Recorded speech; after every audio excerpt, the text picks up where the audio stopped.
Hello, everyone. Welcome. Thanks for joining our diagnostic training session today. Now, if you have any questions throughout the session, if you're on Zoom, just look at the top of the bottom of your screen, wherever your Zoom controls are. You should see a Q&A button. Click on that. It'll open a new window. Type in your question, hit submit, and I'll get to those at the end of the session. If you're joining us live on YouTube, just feel free to use the live chat function wherever it is on your screen, and just send me a chat message, and I'll get to those questions at the end of the session as well. So my name is Jason Gabrinas. I'm one of Snap-on's National Diagnostic Technical Trainers. Been in the training department the last 8 years or so, traveling around North America, helping techs and shop owners get the most out of their diagnostic equipment. Before I did that, it was a couple years as a diagnostic sales rep with Snap-on. So I had about 30 different Snap-on franchisees I worked with, as well as the shops that they serviced in order to help everyone get the most out of their diagnostic needs. Then before that, it was 8 years at Subaru.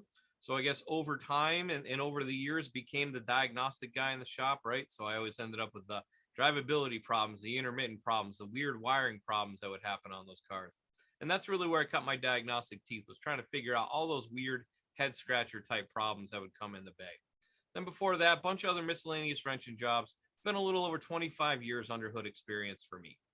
So our topic today is HVAC Electronics. So we are going to focus on mainly the inside the car stuff, not the outside in the engine based stuff. So AC, compressors, condensers, evaporators, all that stuff, that's really best left to a whole other topic on its own. And I think we might end up doing that one maybe next year sometime. But today, for our purposes, what we're going to talk about today is going to be the sensors, such as maybe the inside and outside temp sensors. There's a bunch of different varieties of those. The sunload sensor, also there's a windshield temp sensor we'll talk about. Blower motor, a couple different ways to control a blower motor. We have the old way with the relays and the resistors, and then newer ways with actual control modules. We'll talk about both of those. And we'll talk about the actuators, right? The mode door, blend door, recirc actuators, all those different arms and linkages that are involved underneath inside the heater box on the vehicle. So we'll go through all that, couple tips and tricks, tests that we can do with them, and then we'll go live on the tool to show some other tests that we can do in there as well.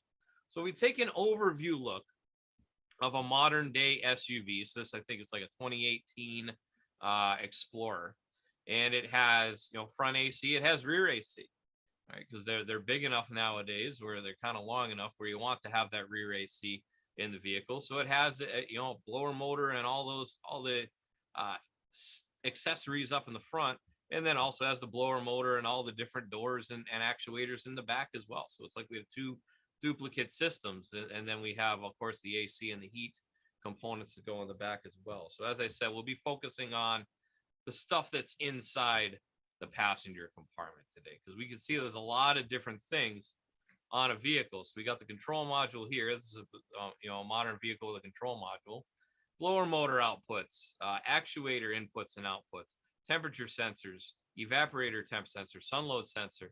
Really not going to concern ourselves with any of that stuff like the AC clutch relay, like I said, or any of that. That's, as I said, probably best left to its own session later on. So as of for today, we're going to talk about all of that stuff there.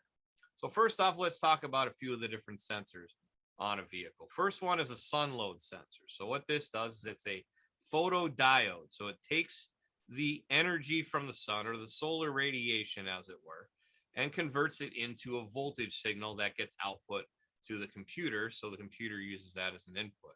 So this is based on, the intensity of the sun. So if it's in the middle of the summer, in the middle of the day, and you're outside with no shade, it's going to be a lot higher load than it would be, say, later in the day in the winter. And it's getting dark at 4:30 in my world right now. So, when it gets dark earlier, or the sun is not as intense, the radiation isn't as intense. So the computer can compensate accordingly based on the conditions. So if it's high noon in the middle of July and we have a high sun load, then maybe the air conditioner blows a little colder to get the temperature where it needs to be, or maybe the automatic. It's usually using the automatic sense. So if I got to keep the temperature at this, we need to know what the load of the sun is, right? So it needs all these inputs in order to do that. Also note, just thought of this. So on some vehicles, depending on how they're equipped and what kind of system they use. You may do a code scan inside the bay where there's no sun, and you could get a code for that. Right? There could be a code for an error with the sunload sensor because, well, it's got no sun on it because you're in the bay when you're doing these tests. So just be aware that it could be an erroneous code that you might get, and just in that case, disregard it. If you're sitting inside and it says, I don't see the sun. Well, yeah, it doesn't see the sun, right? And this can be tested by shining a light on it too, by the way, which makes it easier. Then we have the ambient air temperature sensor. So this one is outside the vehicle. It's a thermistor, and we're going to see a lot of different thermistors in this training here. And basically, what it is the resistance of the sensor changes based on temperature. So they call a negative coefficient thermistor. So it goes down as the temperature goes up. So the resistance goes down. Converts ambient air temperature to a voltage used by the control module once again as an input. So I need to know what the temperature is outside too. Usually it's in the front bumper, and usually I have seen them out exposed in the air, but a lot of times they're maybe in behind the bumper fascia, so it doesn't get the direct blown air on it as you're driving down the road. Also note, sometimes depending on the vehicle again, if there's been a large temperature swing since the last time the vehicle moved. So let's say I have a panel on my dash that says what the temperature is outside, right? And let's say it's 40 degrees on the panel, but I know it's like 65 degrees outside. Well, that's not right. Is there a problem with the sensor? Oftentimes, the sensor won't even start reading until the vehicle is moving a certain distance, a certain speed. So just also be aware of that when we're trying to test and trying to troubleshoot. If there is a problem, oftentimes the vehicle needs to move a bit, drive it down the road for a little while before it gets back in sync with the temperature. Seen that happen a few times. Also, the way that the sensor is built, not only where it's located, also helps shield it from that moving air as well. Just kind of the thickness of the plastic on the outside, etc.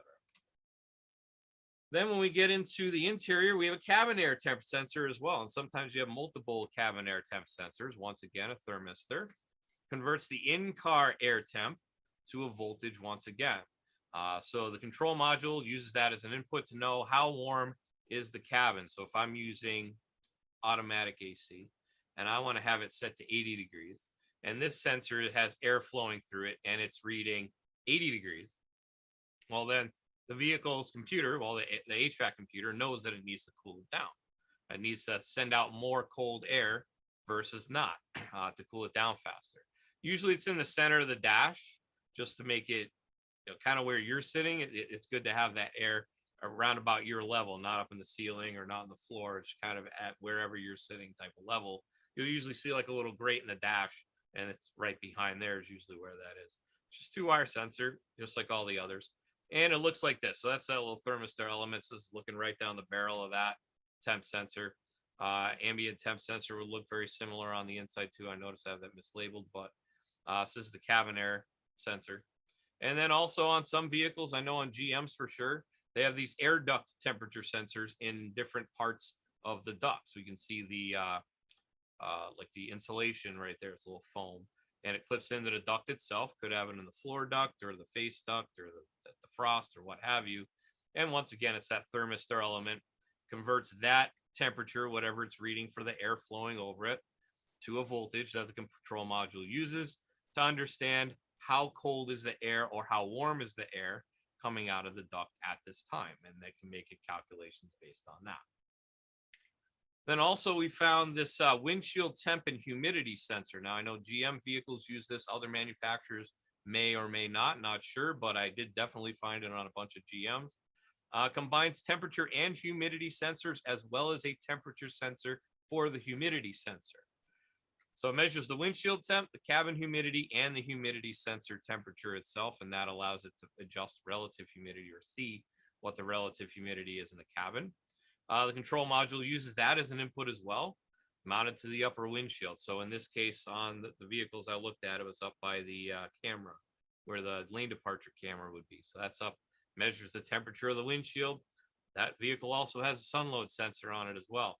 So multiple inputs going into this HVAC module in order to calculate how to optimally cool the car or heat the car, keep the temperature where the driver sets it.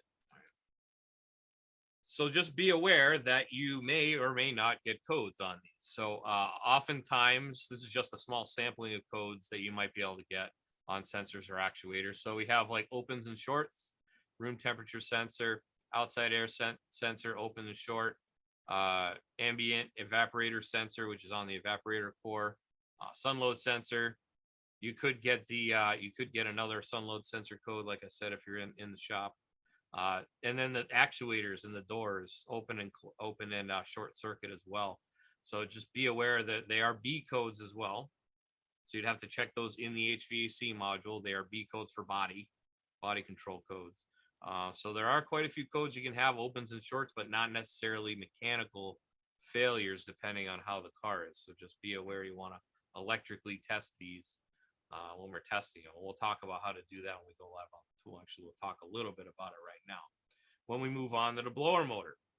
So after the module gets all these inputs, it needs to turn on the blower or controls the blower motor. Now, depending on how the vehicle's set up, a couple different ways we can do this. Now, this first one we're going to look at is 2011 Subaru, and that is more of the classic style, I guess, from back in the before times, before we had these modules. And this uses the blower motor resistor. So it has a little resistor module that's in there. And depending on where we have the switch, so there's the switch right there in the dash, it's a manual control. Depending on that, it will send a differing voltage to the motor, depending on what it needs. So in this case, 5 to 1, it goes down this line, goes in here, and then comes back out into the motor and it has it spin slowly. And then it increases and increases until finally we get to max speed, which is number 4, and that is just straight voltage right into the motor. So it changes the current and it changes the voltage going into the motor in order to control that. So it controls the ground side of the motor. So the power comes in this side and it controls the ground side on that side. So that allows it to change the speed by this resistor right there. All right, now you can check it with a current ramp. It is a little bit different than what you'd be used to with the with like current ramping a fuel pump or something like that. So it does look a bit different. You don't necessarily see all those humps in there. Now this is also looking at on a graphing meter at a 10-second scale is what this pulls up for us. So we want to be able to see, make sure it's not too high of an amperage. You know, usually on high, you don't want to see more than say 15 or 18 amps, depending on the circuit size. Oftentimes the manufacturer will publish that. So you just want to make sure it doesn't exceed that. You want to make sure it doesn't have any dropouts or weird things going on. And then here's just another example we did when we went from low. So number 1, number 2, number 3, and number 4. So that's high right there. Now you do see there's a spike on each of these. It gets higher and higher the further we go because there's more amperage flowing. So we get a bigger jolt of current when it first clicks over. So that's like, as I said, that's number 1 on the fan, number 2, number 3, number 4 as it goes up. So we just want to make sure it steps up and steps down. That way we know the resistor is working, and we just want to make sure we don't have over amperage in there. Here's another example on a Cadillac. So this is a 14 Cadillac, and this has a controller. So the blower motor speed is controlled by increasing or decreasing the voltage drop on the ground side of the blower motor speed control circuit. The HVAC control module provides a low side pulse width modulation signal to the blower motor via the blower motor speed control circuit. So it's actually pulse width modulated on the ground side. When the blower speed control is moved towards high position, the HVAC control module increases the amount of time that the speed signal is modulated to ground.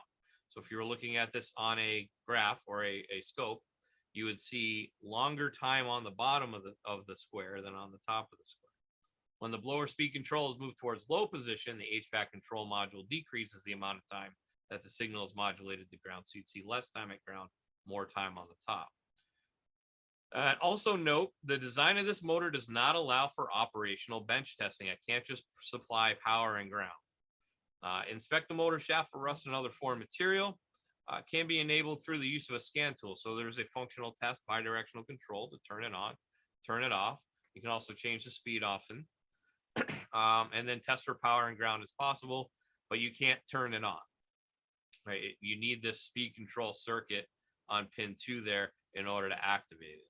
So it won't activate. So you got power and ground, but it won't actually turn on until it gets the speed control pulse with modulated signal as well. It's like a little logic board in there. All right, so if we look at the wiring diagram, you see we got ground, we got power, and then we got the control in here, and it's got a little logic board. So if that logic board doesn't see that signal, it's not going to turn on. So you could take it out, think, oh man, I got a problem with this motor. You bring it on the bench, you hook up power and ground, and nothing happens.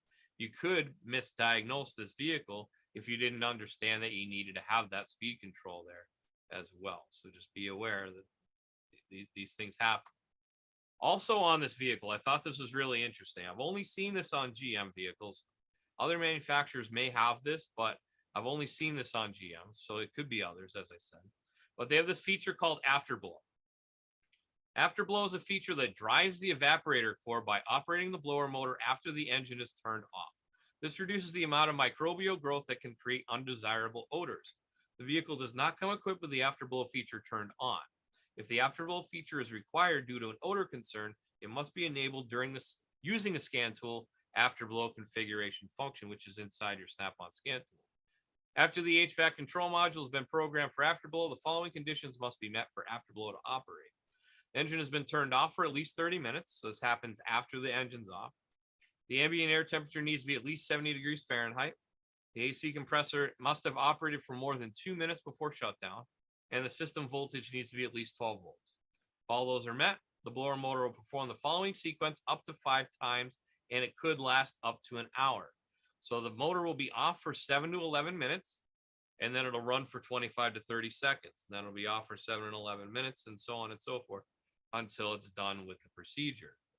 So that's a way of drying out if you got an evaporator core that's collecting a lot of water and it's just collecting inside the compartment, you know, being able to blow that out. I thought that was kind of an interesting little feature there. So we'll talk about that in a second when we go live. I'll show you where that is on the tool as well.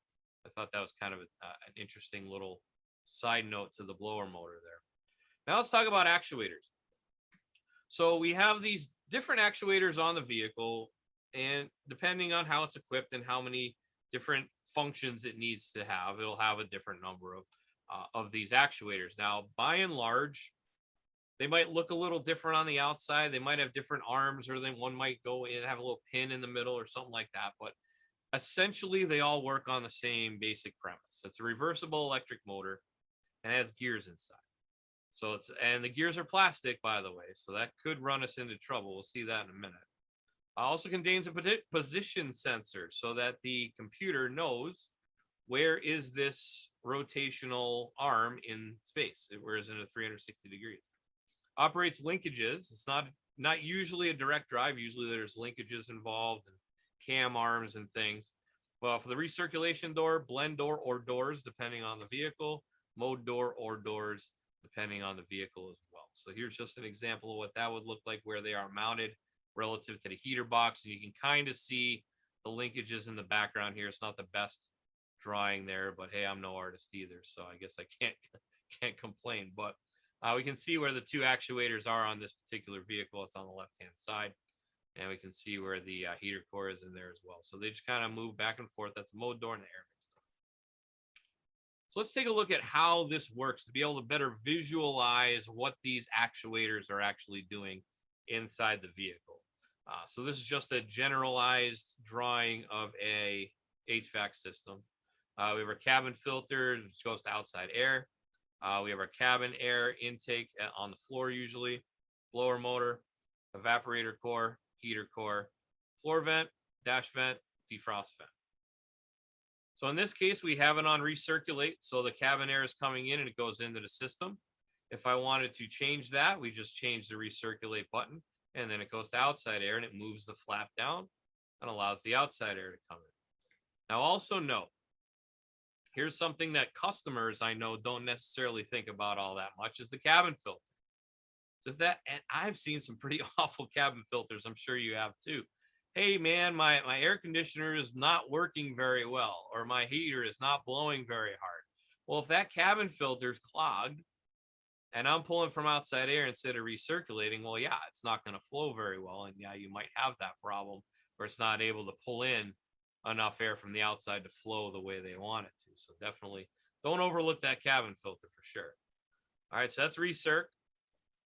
And then how do I change the temperature on the vehicle? So we have our blend door to do that. So normally in this system anyways, it goes over to the evaporator and then it goes right through. This is fully over to the cold side. So we can see we don't have any air going over the heater core. If I wanted to have some air go over the heater core or full air, it's going to go through the evaporator. Now, if I want heat on, my AC is probably not going to be working anyway. So it'll just be outside, regular air temperature. Go over the heater core and then out. Now, what if I wanted a blend of the two? What if I wanted some medium air, right? Some warm air instead of hot or cold? We can do that too by moving that blend door kind of in a halfway position. And then we get our cold and our hot and they mix and then they'll go out to wherever they need to. Now, how about if I want to change where my air is coming from? So we have our mode doors for that. So that's these two over here. So right now it's going on the floor vent. So it's coming out the vent. If I wanted to change that, we close this vent and then now it goes up to defrost vent because of the way that my air is, the path is. And if I don't want that, I can change my dash vent. Maybe I get a defrost and dash vent.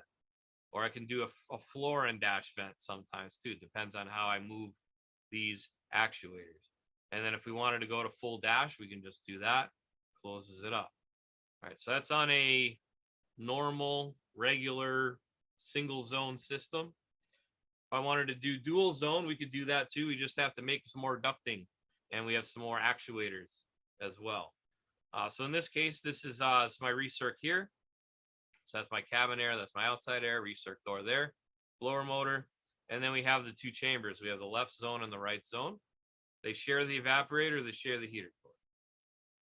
If I want to change the amount of air blowing on my face on the driver's side versus on the other side, we can use these two doors right here, which will change the amount of air flowing through the system. So it'll open or close based on demand, how fast it needs that air to flow. If I want to change the temperature, maybe I like it a little cooler on my side. Maybe my passenger likes it a little warmer on their side. We can use these blend doors down here. So there's individual blend doors for each side. So depending on where we put that blend door, we'll change the amount of air flowing over the heater core versus the cold air coming on the other side. Right? So we have these options in there. So it works on the same principle. It's just there's more actuators involved, and we are only still using that one fan as well.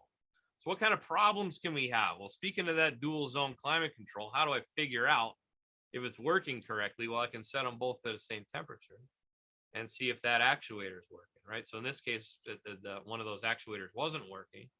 I got hot air coming out the left vent, no air coming out the right vent. And on the right-hand side, we see we got hot air coming out of both vents. That's after it was fixed. So we can see if we have a bad actuator or the door gets stuck. That's happened before too. Thermal camera is definitely a good way to diagnose that for sure. As you can see, we have a definite difference in whether or not that's working. Also, after we repair an actuator, if we replace an actuator in the system, we need to recalibrate. Most times we need to do a recalibration routine. So you're going to use a scan tool. So it's using a scan tool, and this is on a GMC Acadia. Using a scan tool, perform the actuator, learn the HVAC control module. Follow the scan tool direction to complete the procedure. Operate the system and verify no DTCs have set as current DTCs. If DTC B101E4B is set after attempting the actuator recalibration procedure, perform the following. Verify which actuator does not have a scan tool learn status parameter status of complete. So you'll look at the data and see whether or not that particular actuator was not learned. Verify the unlearned actuator is physically rotating. A common cause of this code is an actuator that's electrically okay, but it fails to physically rotate, for example, with stripped gears. If the unlearned actuator is not physically rotating, replace the actuator, otherwise replace the control module. So we could have stripped gears. Here's just an example of a broken one right there, and we got some chipped teeth. So this is also a good view to see what it looks like, right? So we have our motor here, the worm gear, and that turns this gear or reduction gear. There's another gear that sits here, that's sitting over there on the table there. And that gear, the top part turns off of this. The bottom part turns this. And that bottom part's kind of small. So if that bottom part hits this non-tooth part, it's not going to spin. All right, could have breakage in there, and that would cause an issue. It is interesting. Looking through, searching, researching for this, there are companies on the ones that have more common failures with these. There are companies out there, aftermarket companies, that make replacement gears for these. You pop the case off, you throw the replacement gear in, put it back together, slap it in the car, and you're good to go. Right? So it's a different material, or maybe it's just an OE replacement or whatever. But obviously, from the manufacturer, you have to buy the whole assembly. But there are companies that cater to just replacing, hey, this one gear right here fails on these thousands of cars, so we will make one, and there you go. You have a replacement gear, and you can fix it, and you're good to go. So, gotta love ingenuity of people out there, right? So that is one problem. That's probably the most common problem you'll see, and that'll happen maybe if your linkage gets messed up, or if Mr. Squirrel or Mr. Chipmunk makes a nest in there. Seen that happen before. Blower motors too. Rodents like to make nests in the blower motor for some reason. So you turn it on and it's making a noise or whatever. You pull it down and this is full of nests. I'm sure you've probably seen that before too. Definitely issues you can have that are not going to throw a code. It's electrically going to be working fine. It's just physically not working fine. All right, so let's go live on the tool here. All right, so I got my Acadia. Let's talk about two different parts of the scan tool. So first off, we saw all these sensors and these actuators and these components that we need to test. You want to test them to verify that they're working electrically, right? So what we would need to do is in the guided component test, if you have a snap-on tool with the guided component test, so that would be Zeus, Verus, Verdict, Modus, Triton, Vantage. Any of those tools that have a scope are going to have the guided component tests in there. So if we go in and load the vehicle, this is our database of over 5 million tests. Goes back to 1981, covers most of the brands we cover. And you'll notice on some vehicles, we have HVAC system. And then on this, we have 12 different category or 12 different things that we can test in here. So let's try the actuator first. So the AC fresh and recirc door actuator. So we'll go into component information, see what it's supposed to look like. Recirc actuator is a 5-wire, 2-directional electric motor that uses a feedback potentiometer. Ignition voltage, low reference control, 5-volt reference and position signal circuits enable the actuator to operate. The control circuit uses either a 0, 2.5, or 5-volt signal to start the actuator movement. When the actuator is not moving, the control circuit value is 2.5 volts. A 0 or 5-volt signal commands the actuator movement in opposite directions. When the actuator shaft rotates, the door position signal changes between 0 and 5 volts. So we can see over here, there's my connector view. And then we can also go down and we need to do an actuator recalibration we talked about. And then here's where we're going to check it. So pin 5 is ignition voltage. Pin 6 is recirc door control voltage. 7 is low reference. 9 is position signal, and 5-volt reference. So if I go and do a DC voltage test on this, let's see, should be about 12 volts on my ignition voltage. And if that's okay, move it to the control wire. Should be 2.5 volts, 0 volts when it's moving in one direction, 5 volts when moving in the other direction. If that's okay, we're going to move it to the position signal. And then when the mode door is moving, the voltage should change with no dropouts or glitches. So we should see it go back and forth, up and down. So I can actually simulate that right here. So if I go to view meter, it's going to set my voltage where it needs to be. It's going to set my time where it needs to be. So if it's at rests, all right, we said what, 2.5 volts or so, right? So that's probably around about there. So there's that rest. If we go down to 0 volts, it's moving in one direction. If we go up to 5 volts, it's going in the other direction, right? There's 5 volts. And if we see for checking the position sensor, it should go up and down smoothly with no dropouts or glitches. We don't want to see any dropouts. So that's my actuator. We also have a blower motor, right? So we got the blower motor, and that runs off of pulse width modulation, right? So we have blower motor's permanent magnet DC motor. Use blower motor control module to vary the speed of the motor. So if I go over here, and we can do a duty cycle test on this. So duty cycle, remember how it said it's going to be on ground longer than it is off. So that's a % duty cycle. So if I hit view meter, it's going to open my meter and it's going to give me a duty cycle now. So I got to change it over to duty cycle. There we go. So it's going to give me a duty cycle. And right now I'm running about 50% duty or so. There's 50% duty right there.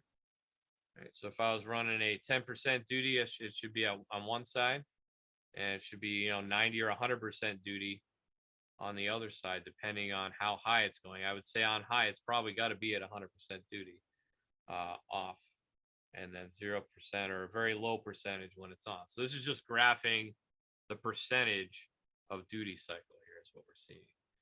So we'd be able to see that on the screen as well. And if it's not doing anything, if I move it to high and it doesn't move, then we know we have a problem there in the line. All right, so that's testing a couple things. The sun sensor's in there too. So we can do a voltage test on the sun sensor. So that's a 0 to 5 volts output signal is what we get. In order to test it, should be somewhere between 0 to 5 volts. If not, perform the outer range signal test. If it's okay, voltage should change when sunlight is added or taken away. So you can do this out in the sun, put your hand over it, and you should see the voltage go up and down as we do that. All right, so that is our testing. Now let's go to the scan tool side. So any of our scan tools will be able to do this as well. So if I wanted to, I can go into the HVAC module itself and it's in functional tests. But since I have a Zeus, I have my quick link to service resets and relearns, which makes it easier. This is going to list anything we need to reset, relearn on the vehicle. So I'm going to go down to my HVAC category, heating, ventilation, and air conditioning. And then say I wanted to replace or relearn the actuator. I'm going to come in here and it's going to give me functional resets. And I have the recirc door, open and close, recalibration test, and then the afterblow configuration as well is in there. But before I do that, let's get a little bit more information. So if you have Shopkey or Mitchell, you can come in here to built-in repair information and get that information and never have to leave the tool as well. So I'm going to pass through my username, pass through my password, pass through the vehicle, and then it's going to pull up my actuator in here for me. Hit replace, and then we'll come down here and we've specifications, TSBs, testing, component connector. How about a wiring diagram? I want to be able to test this. So we made some changes in the wiring diagrams a couple weeks ago. And first off, we're going to drop you off on the right page. So in my automatic AC circuit on page 3 of 5 is where my actuators are. Just going to pull that up. And then you see all my actuators are highlighted. So I'm going to dim those down a little bit. And you'll see it goes across the page over here. Goes over to my HVAC control module, which is there. Now let's zoom in. You see my mode door actuators there. Just going to move this over a little bit. Oops. Dragged it a little too far. Keep going. Now let's say I wanted to test this temp door motor right here. And I wanted to see pin X3, connector X3. So this is new. So if we go into X3, it's going to do a little search for me, and we want to see the connector. So we'll go in there, and that's going to pull up my information on connector X3. Right, so there we go. So it's on, there's a couple X3s in there, BCM, ECM. So it's on the HVAC module. Pops me down there, and there's my connector X3 on my HVAC control module right there. So I have it right on the screen. Easy to see. If I scroll down a little bit, it's going to show me what each of those pins does. Right, it's going to tell me the wire color as well. All right, so we have all that information at hand. Once I've done that, once I've tested it, once I've confirmed that I need to repair it and then I replace it, I need to do my actuator recalibration. So I'll just go in there. And it's going to load the test real quick. And it says you need to use this procedure after replacing one or more actuators. When replacing the control module, the self-calibration starts automatically after the module is replaced. Do not adjust any controls on the HVAC control module while the self-calibration procedure is in progress, or improper performance may result. It can take up to 40 seconds to complete, and we need to start the engine and select calibrate on the continuing screen. Now, if this takes 40 seconds, I'm not going to wait for 40 seconds for that to happen, so we'll just, if we hit continue, it'll go through and it just functions the actuators. This afterblow configuration is super easy. Remember, we talked about that. Dries out the evaporator core, gets rid of smells and all that good stuff. So that's pretty easy to do. We just go in here, key on, engine off. We hit continue, and it is super simple on off. So do I want it on or do I want it off? I hit on a real life car, that would say on, and then we're done. It saves it. And then we're done. Next time the car shuts off, we'll have that afterblow happen. Otherwise, if I want to test these individual actuators, I can go into my HVAC module. So this one. Controls are for the knobs and stuff. Functional tests. And I should have a few different controls here. Let's see. So we have mode door positions, recirc door, lower motor speed, left temperature door, right temperature door. Right. So it gives us different actuators. So if I want to test the mode door, I can hook up to the mode door, hit mode door position, and then I'd be able to test that while functioning it from floor to defrost. Right, I can function it back and forth that way. Simple bidirectional control while I'm testing it with the scope makes life a little bit easier that way as well. All right, so that is HVAC electronics. Hope we picked up a few little tips and tricks on that. Let's talk about next week, because next week, a lot of you have been waiting for this. A lot of you have been asking for this, and hopefully I can do good enough justice in the half an hour or so I'm allotted. But we're going to talk about pressure transducers next week, pressure transducer diagnostics. So between fuel pressures, transmission pressures, in-cylinder running compression tests, relative compression tests, a couple different tests that we can do with a pressure transducer to see how is this engine functioning mechanically without having to take it apart. You can also use pressure transducers for other things too, but I know that's the one everybody wants to talk about. So we'll spend some time on that next week, 6 and 9 again, Eastern time, just like every week. If you want to join us on Zoom, go to snapon.com/OT. The first class, 6 Eastern, goes live to YouTube as we're doing right now, youtube.com/Snap-on Diagnostics. Make sure you subscribe. Make sure you hit that notification bell as well if you want to get notified anytime we go live or post new material there. The 9 Eastern class also goes to my Facebook page. So if you want to go give me a follow there, facebook.com/SnapOnJason, all one word, no dash in the Snap-on. If you want to see any of our other past training classes, those are also available on YouTube, youtube.com/Snap-on Diagnostics. There's 30 different episodes. This is episode 31, right? We're recording right now. So they're all available: ADOS, data bus testing, module setup, component testing that we did over the summer, and then our last 3 classes we did in the last few weeks. So that's all available whenever you want, totally free. We try to give you as much available free training as we can possibly muster. 4 nights a week, Snap-on Diagnostics training. So let's go to Q&A here in a second. But before I do, let's look at my buddy Al. So we're going to talk about 4 nights a week of training. Al trains 3 nights a week. Al trains on scan tools. So Monday is Apollo, Wednesday is Zeus, Thursday is Triton, and these are very comprehensive classes. They go all the way from let's get your Wi-Fi set up, make sure that works. Let's set you up for your free Snap-on Cloud account so you can upload and share files with your customer. Through let's go through code to completion on intelligent diagnostics. That's about an hour total in that part of the class. So that's the Apollo class.